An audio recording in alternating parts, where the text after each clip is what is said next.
So let's take a look at what is going on in the Nigerian politics. We can see a sudden surge of support coming from the northern elites, calling themselves the Northern Caucus.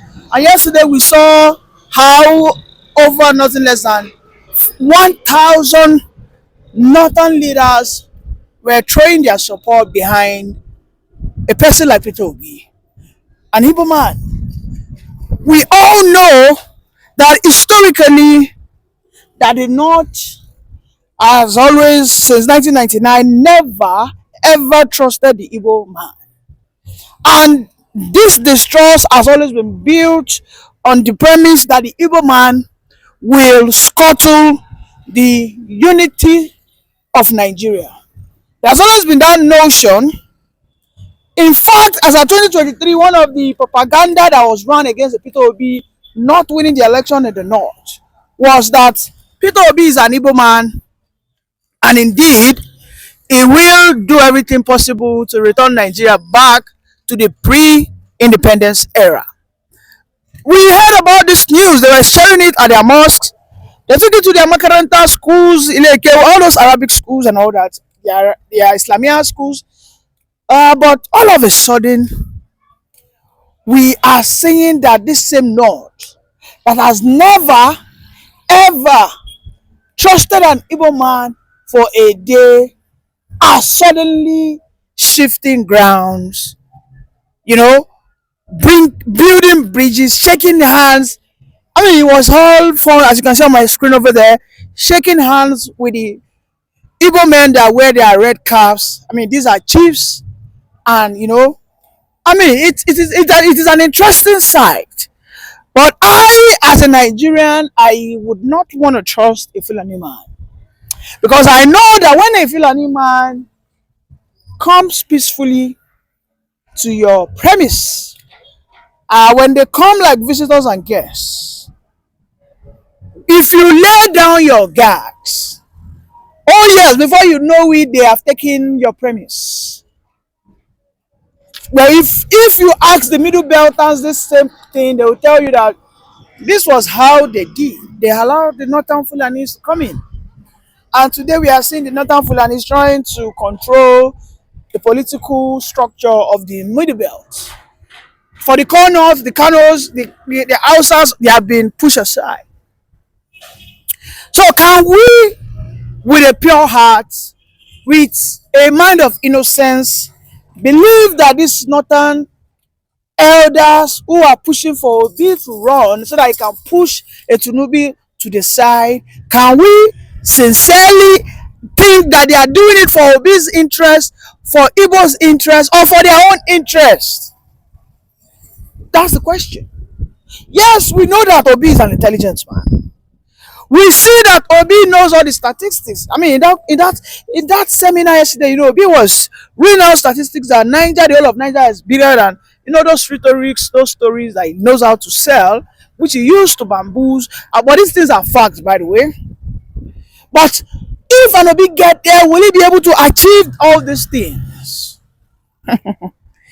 It is interesting because I experienced a situation whereby a man came within the period of 2011 to 2015. He went into the North. He tried to do everything Obi wanted to do. And by the way, don't forget, Obi was a member of that government. In fact, he was an economic, not just an economic, a very important, above the par, honorary economic advisor in the Jonathan administration, where he did everything. I'm talking about Jonathan, to pull people out of poverty. He told us not that let us ensure that in every Almajiri school, if they study their Quran in the morning, by the evening time, let them go and learn carpenter.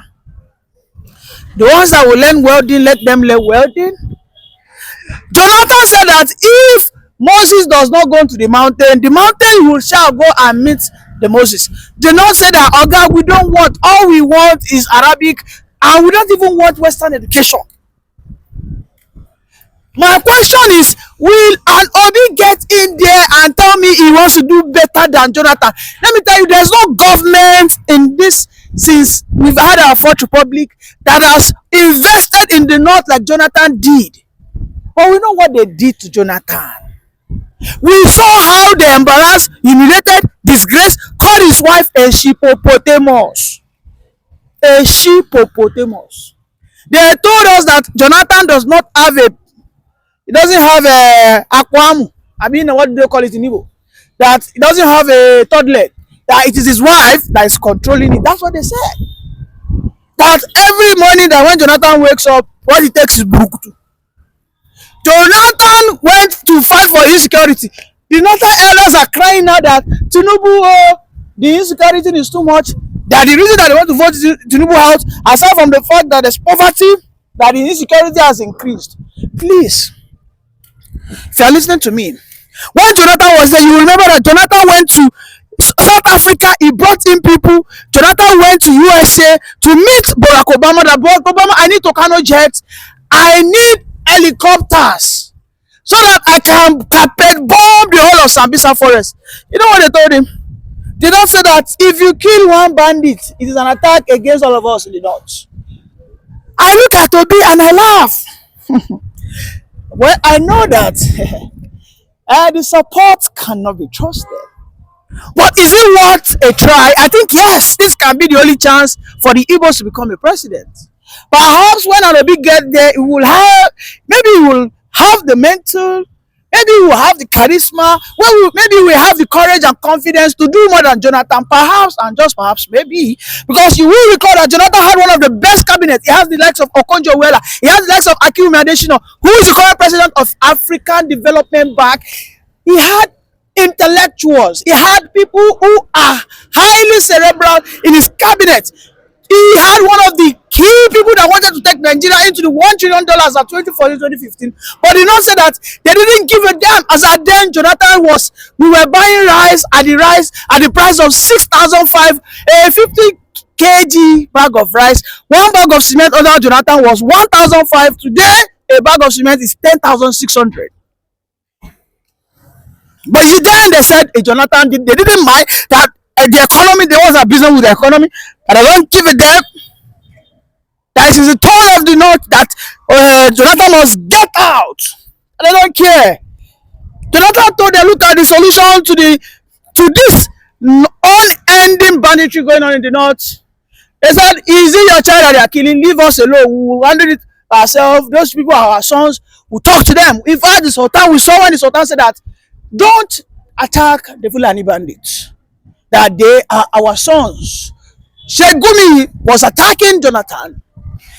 Well, will this be the fate of Pepito Obi?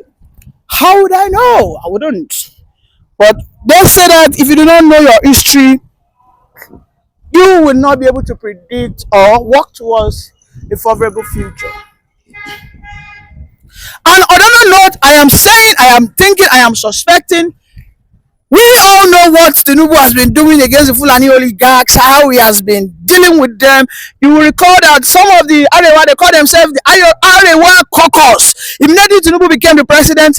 When Tinubu released the first set of appointments, they went to meet, Tinubu, what is going on? Tinubu told them that, listen guys, me getting to become the president wasn't for free, I paid. They complained the banditry. Tinubu told them that yes, I'm doing everything, but you guys should also go back and talk to your people. All of them feared. I said, why would Tinubu talk to us that we should go and talk to our people? Tinubu referred them to the statement that they made as at 2012, 13, 14, when they were about to kick Jonathan. He said, these were the words of the Arewa leaders, saying that they know the kids, they know the children, that this is a local problem, that they will solve it in their way. Tinubu told them that bring these local solutions because there's little or less I can do. In fact, today we are seeing that Nigerian armies are saying that we go and go enter church, enter must go pray because this insecurity blessing a spiritual problem. Is this how Obi? I am not in any way saying Obi is incompetent, but Obi must understand that the North cannot be trusted. When they suddenly rise up and start pushing and rooting for you, you should know there is an underlying agenda in there. It is always the thing, it has always happened. We know how they deceive, we Wike that Wike is not confessing like a wizard all over the social media, saying that the PDP, they betrayed me, Aminu Tambowa, but I was investing billions using the river's resource to finance PDP. You know, all manners of this, how they betray Wike at the very dying minute. This is how Wike has become so bitter. Wike is ready to collapse anything PDP today. Because the North, as of 2023, were supposed to not even go into any contestation for any presidential position as of 2023 PDP. Come what may, they should have left Wike alone and Peter Obi, whatever the case is. If Peter Obi wanted to leave because they were paying delegates, it should have been only and only who that I mean Wike. But we saw how the North they did it. They did the same thing in APC. In APC, we saw the Ahmed Lawal also came out. He said he wanted to run. When they knew that it was the turn of the South. As at 2015, who were the Southerner that run in APC? Who? Who were the Southerner that run in PDP? Nobody.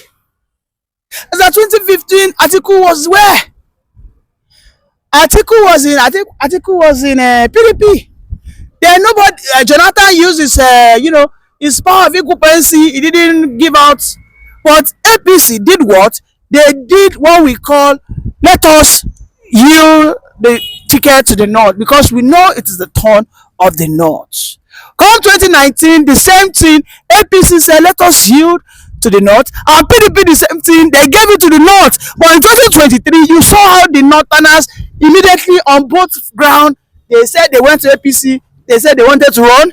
When they know that it is the turn of the South, they went to PDP. Atiku said he wanted to run, and all of a sudden Obi thinks, the witch of yesterday, we just wake up today, turn a new leaf, and become a man of God. No, of course, you cannot be that gullible. We can't be that gullible. But the only thing I'm going to tell Obi is tread carefully. When you are walking, you should walk as if you are on eggshell, because you cannot trust the Fulani man. You cannot trust the Northern people. You cannot believe that they will just all of a sudden magnanimously yield the power to you without asking for something in return. Because the North will give you a chicken, they expect a cow in return. In the North, I maintained, and I still maintain, the insecurity in Nigeria, especially in the North, rests on poverty. The rest of all that has been mentioned and everything. I've been in the financial industry for years, and I can tell everybody this, you can go and verify this in this country. I was in the financial industry. When you look for cash, you go to Kano. When you look for cash, you go that place. Kano was #1 place for cash, because then we had all the factories in Bombay, in Sharadangwa, in Sharanti. Go to Kano today, those industries are not there. Go to Kaduna, there's no industry. There's no industry again in Kaduna. We used to do Kaduna Trade Fair 2 years for you to get the space. Today nobody goes there. We used to go to Medugri for cash. Today nobody goes there. That is the poverty. And when you have poverty, you have criminality that you cannot control. Because when people don't know where the next thing will go from, you can never control your action. And they're easy to recruit. But in all these, it all rests squarely on governance, on government to solve. And I've always said the North can change Nigeria. The greatest asset of this country is in the North. We can make more money. I say it every year. We can make more money for farm agriculture than we make for oil. And I'm starting to prove in everything. This entire country produces less than 6 million tons of rice. That is less than 10% of what Bangladesh produces.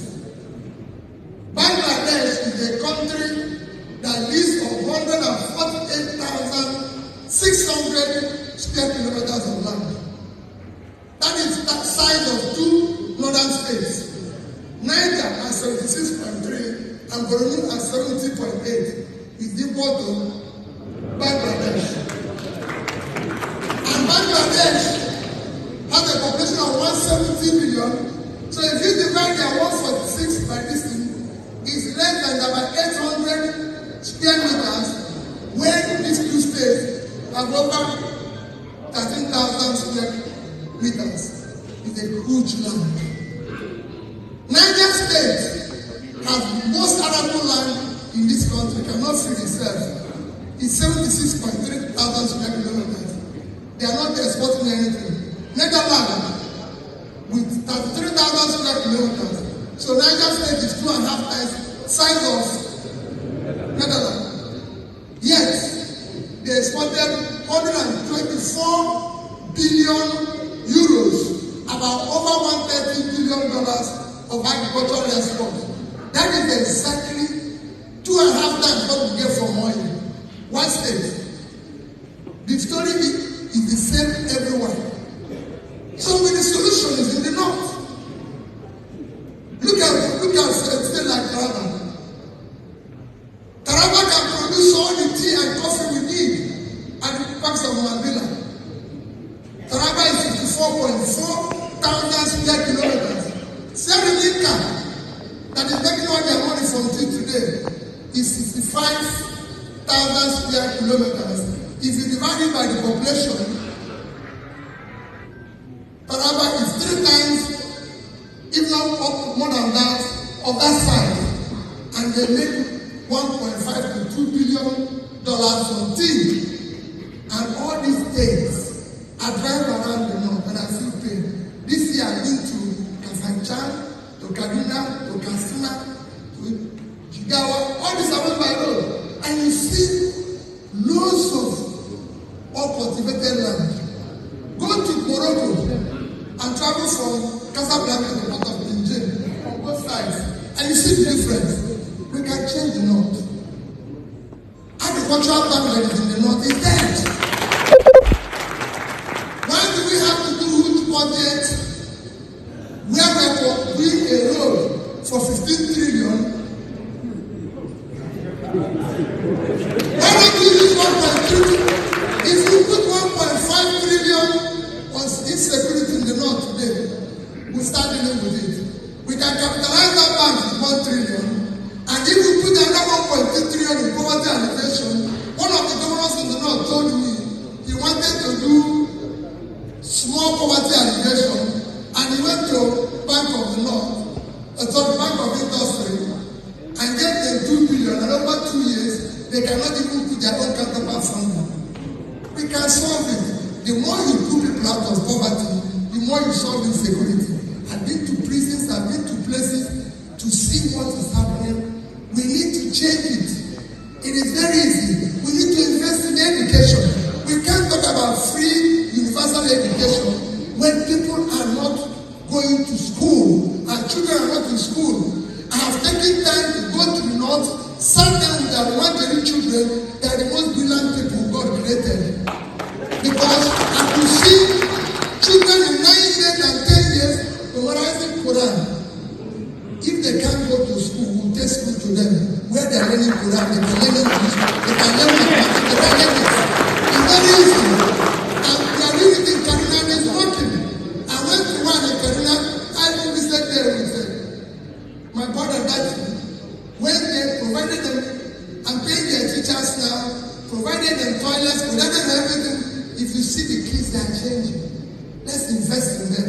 That's our assets. That's the assets we need. That's the doctors we need.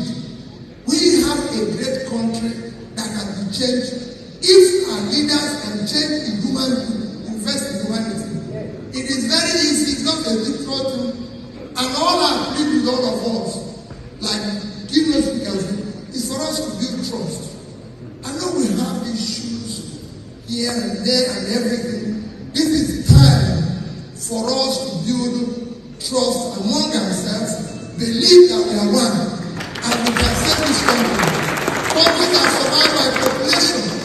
This is time to remove our division.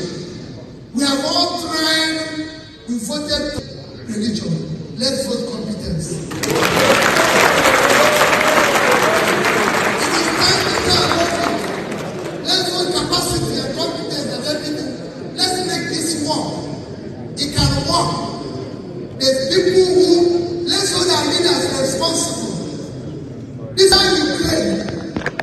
is about 600,000 square kilometers.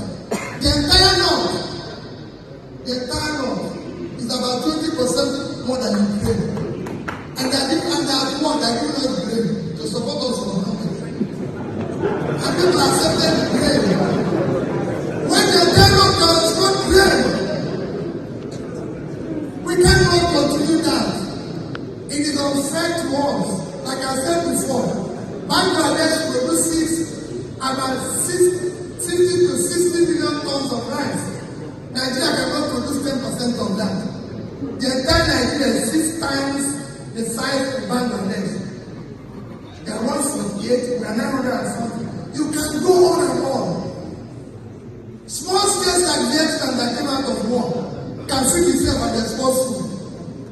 5 states of the north, Vietnam is 300,000. 5 states of the north, Niger, Borno, Taraba, Kaduna, and Bauchi is about 300,000 square kilometers. That's what Vietnam is.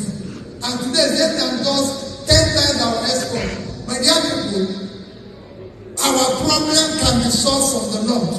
When we take the focus and invest in the north, what the north requires is investment, support, policies that can drive it, and it is doable, and this is something we can see changing as we start.